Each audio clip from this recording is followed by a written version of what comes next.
खम्मागणी राजस्थान। मित्रों, जैन धर्म के बारे में जब आप जानेंगे तो पाएंगे कि जैनियों के 24 तीर्थंकर क्षत्रिय ही थे और प्राचीन काल से ही क्षत्रिय लोग जैन धर्म के बड़े स्तर पर पालन किया करते थे। इसलिए आज क्षत्रियों के देश राजस्थान में हमें कदम कदम पर जैन विरासत देखने को मिलती है और आज उसी जैन विरासत में से ऐसे जैन क्षेत्रों के बारे में हम आपको बतलाने जा रहे हैं जिन्हें जान करके आप अपने राजस्थानी होने पर, आप अपने जैनी होने पर गर्व महसूस करेंगे।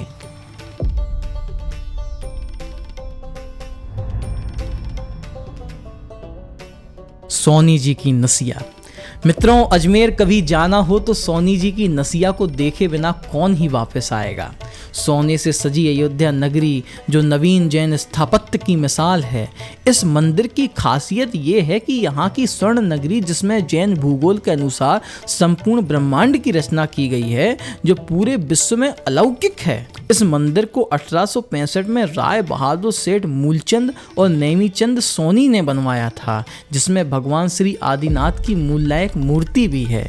इसी मंदिर परिसर के संग्रहालय में 2.5 दिन के झोपड़े से निकली जैन मूर्तियां भी रखी गई हैं, जो अजमेर का एक प्रसिद्ध जैन मंदिर प्राचीन काल में हुआ करता था।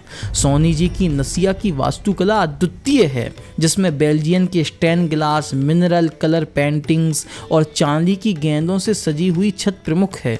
परिसर के मध्य में एक 82 फीट ऊंचा स्तंभ खड़ा हुआ है, जिसे मान स्तंभ कहा जाता है। सफेद संगमरमर से बने इस स्तंभ पर जैन तीर्थंकरों के चित्र उत्कीर्ण हैं, जो इस स्तंभ के भव्यता को और भी बढ़ाते हैं। रणकपुर राजस्थान के हृदय में जहां अरावली की पहाड़ियों से लदी धरती आकाश से मिलती है, वहीं एक मंदिर खड़ा है जो दिव्य शिल्प का अद्भुत प्रमाण है। रणकपुर का यह जैन मंदिर केवल एक भव्य संरचना नहीं, बल्कि श्रद्धा का जीवंत रूप है। एक संगमरमर का कमल जो समय की धूल से खिलता है, जिसके जटिल गलियारे आस्था की बातें करते हैं और जिनकी विशाल दीवारों में शाश्वत मौन गूंजता है। 15वीं शताब्दी में निर्मित रणकपुर मंदिर का निर्माण राणा कुंभा के शासनकाल में उनके मंत्री धन्ना साहेजी जैन द्वारा करवाया गया था।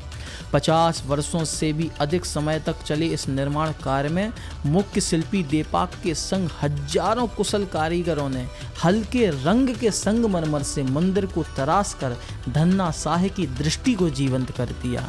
यह एक चतुर्मुखी मंदिर है जो पहले जैन तीर्थंकर भगवान आदिनाथ को समर्पित है।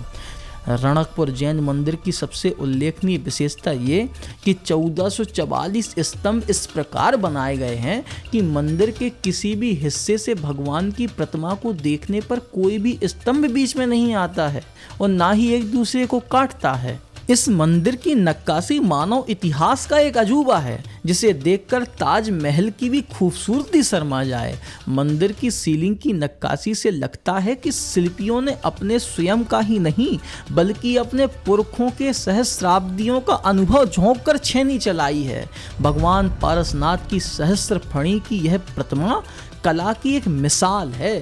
मंदिर परिसर से ऊपर उठते 5 शिखर आकाश को चीरते हुए आपको दूर से ही दिख जाएंगे।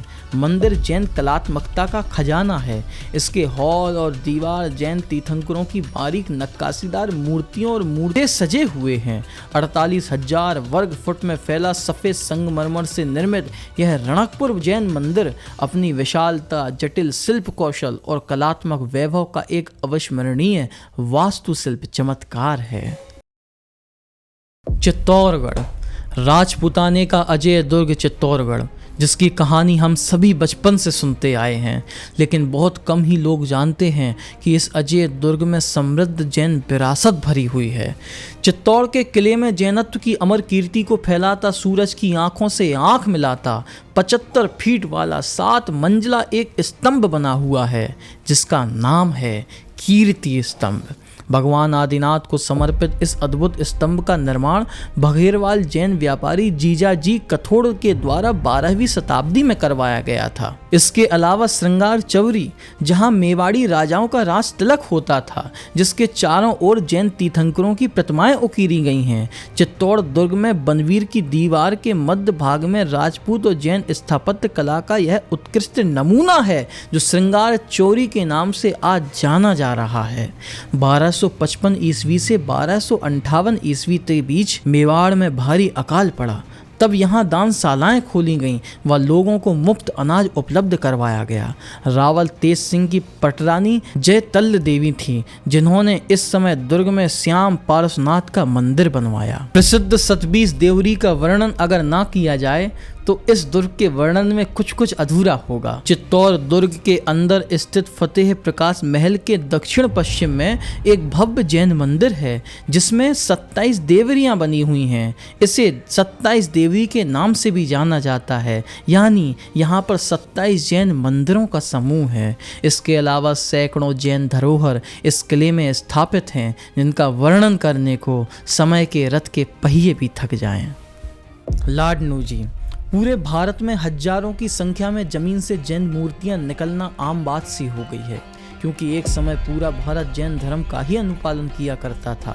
लेकिन क्या आपने कभी सुना है कि धरती से ही पूरा का पूरा मंदिर निकल आया हो? आइए, आपका स्वागत है राजस्थान के नागौर जिले के लाडनू तहसील में। 10वीं शताब्दी में एक महत्वपूर्ण जैन केंद्र के रूप में स्थापित लाडनू के मंदिर परिसर में 5 दिगंबर तो 2 श्वेतांबर मंदिर शामिल हैं। आज़ादी से पूर्व तकरीबन 150 वर्ष पहले जैन समाज के लोगों ने जब जैन मंदिर के निर्माण करने हेतु खुदाई की, तो खुदाई के दौरान एक पूरा का पूरा जैन मंदिर ही निकल आया, जिसे आज श्री दिगंबर जैन बड़ा मंदिर के नाम से दुनिया जानती है।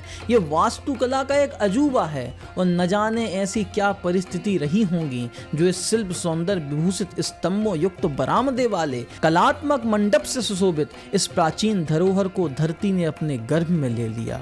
भूगर्भ से मंदिर के साथ मिट्टी के घड़े में विभिन्न प्राचीन पूजन पात्र भी प्राप्त हुए हैं, जिससे यह अनुमान है कि लोग इस मंदिर में प्राचीन काल में पूजन पाठ किया करते थे। लाडनू की एक और प्रसिद्धि का शाश्वत कारण है यहाँ की खड़गासन मुद्रा में विराजित 12वीं सदी की कलात्मक जिन सरस्वती की मूर्ति, जिसे वाग देवी के नाम से भी जाना जाता है। हाथों में कमंडल, अक्षमाला, कमल व शास्त्र धारण किए यह मूर्ति जिन सरस्वती की दुर्लभ मूर्तियों में से एक है। श्वेतांबर तेरा पंथ परंपरा के 9वें आध्यात्मिक गुरु आचार्य तुलसी जी की भी लाडनू ही जन्म स्थली रही है और लाडनू को ही सम्मेद शिखर के बाद सर्वाधिक पंच कल्याणक महामहोत्सव कराने का सौभाग्य प्राप्त है। बिजोलिया जी, राजस्थान के भीलवाड़ा के पास बिजोलिया जी, जहां से मिले 2 अखंड पत्थर पर खुदे शिलालेख, जिनसे चौहान वंश का इतिहास धुंधलेपन से दूर हुआ। इन शिलालेखों से मालूम होता है कि प्राचीन काल से यह भूमि जैनियों के लिए विशेष श्रद्धा का केंद्र थी। यहीं जैनियों के 23वें तीर्थंकर श्री पारसनाथ जी पर कमठ का उपसर्ग और केवल ज्ञान की प्राप्ति हुई। शिलालेखों से ज्ञात होता है कि प्राचीन काल में यहाँ बृहत्तर जैन मंदिर हुआ करते थे, जिनका निर्माण 1160 ईस्वी में लाला महाजन द्वारा चौहान राजा सोमेश्वर के शासन काल में हुआ। आज भी कई प्राचीन मूर्तियां चरण मध्यकालीन खुदे हुए हैं, जिन्हें जनमानस भगवान पारसनाथ से जोड़कर श्रद्धा से भर उठता है। दूसरा शिलालेख में एक जैन काव्य खुदा हुआ है, जो जैन साहित्य के प्रति यहाँ के श्रावकों और राजाओं की संवेदनशीलता को दर्शाता है। जैन संत श्री सुधा सागर जी के आशीर्वाद से वर्तमान में यह स्थान एक विशाल जैन तीर्थ के रूप में आकार ले रहा है। और यहाँ का एक और आश्चर्य, यहाँ की मूल नायक प्रतिमा, जिसका निर्माण कुछ ही वर्ष पूर्व हुआ है, लेकिन जब आप इस प्रतिमा को देखेंगे तो आपको लगेगा ही नहीं कि यह हजारों साल पुरानी प्रतिमा नहीं है। कुंभलगढ़, राणा कुंभा की वो अनमोल विरासत जो आज भी राजपूताने का सिरताज बनी हुई है। कभी इस किले के बारे में अकबर के दरबारी अबुल फजल ने कहा था कि ये दुर्ग इतनी ऊंचाई पर है कि इसे देखने पर आपकी सर की पगड़ी नीचे गिर जाएगी। भारतीय स्थापत्य के आश्चर्य, इस किले में 360 मंदिर हैं, लेकिन आप यह जानकर और हैरान होंगे कि उनमें से 300 मंदिर जैन तीर्थंकरों को समर्पित हैं। राणा कुंभा के समय में जैन धर्म मेवाड़ में बड़ा फैला हुआ था और उनके बाद के राणाओं के सिर भी जैन धर्म के प्रति श्रद्धा से झुके हुए थे। इसी की बयानगी इस जिनालय को देखिए। पुरातत्व के ज्ञाता इसे 52 देवरी जैन मंदिर के नाम से जानते हैं, जिसमें 52 शिखर हैं।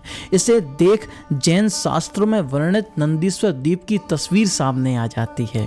इनके साथ साथ पीतल शाह जैन मंदिर, निरंधरा जैन मंदिर और न जाने कितने सारे बड़े बड़े मंदिरों का ये समूह, जो इस महान किले की कोख में कभी आबादी के शिखर पर था, आज वीरानी का दौर देख रहे हैं।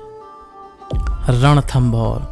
सवाई माधोपुर के प्रसिद्ध जैन तीर्थ चमत्कार जी के सामने एक बस सवारियों की राह देखती हुई सुबह सुबह आपको दिख जाएगी, जो आपको ले जाती है राणा हम्बीर के किले रणथंभौर में।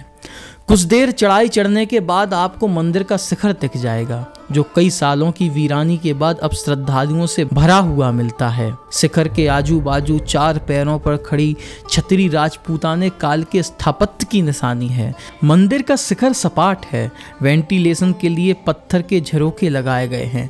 गुंबद बाहर से देखने पर राजपूतानी तो अंदर से देखने पर दक्षिण भारत के कमल बसदी की याद दिला देती है।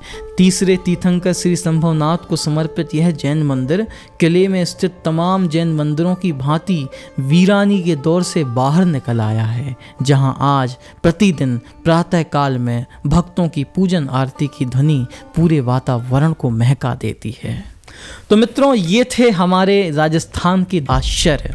हम जानते हैं कि इनके अलावा भी एक लंबी फहरिस्त है जो राजस्थान में जैन पुरातत्व की बयानगी करती है। तो हम आपसे कहना चाहेंगे कि अगले पार्ट में हम कौन कौन सी राजस्थान के जैन स्थलों को कवर करें, जिससे राजस्थान का जैन इतिहास आप सभी के सामने और अच्छे से आ पाए। कमेंट में जरूर बताइएगा। तब तक के लिए जय जैन, नमस्कार। जुड़े रहिए जियो जैनिज्म के साथ।